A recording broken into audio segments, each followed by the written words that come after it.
Od danes je prepovedano trajno privezovanje psov v domačem okolju na kakršenkoli način. In kršitelje lahko doleti globa do 1600 €, inšpektori pa mirijo, da bodo najprej bolj opozarjali kot kaznovali. Mateja Polšak-Čuk.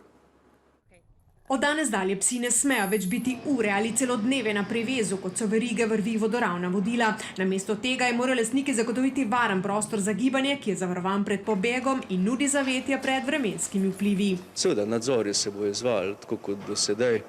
To upravljajo uradni veterinarji, inšpektorji, uradne osebe v obliki izrednih in pa rednih nadzorov. Primerni so ogrejeni pesjaki, ogrejena dvorišča, bivanje v hiši ali stanovanju ali kombinacija obojega. Pes ob tem rabi socialni stik z lastnikom ali drugimi psi. Privezovanje na verige lahko privede do fizičnih poškodb, pa tudi vedenskih ran. Lahko imamo frustracijo, lahko imamo razne anksioznosti, strahove.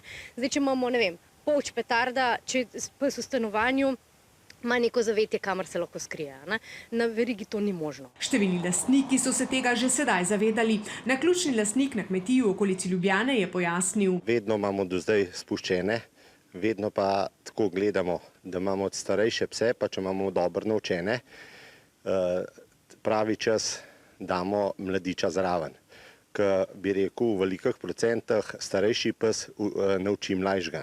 Na pomisleke, češ, da so nekateri psi že celo življenje navajeni na verige, pa na inšpektoratu odgovarjajo. Namen te spremembe je zagotoviti večjo svobodo gibanja živali.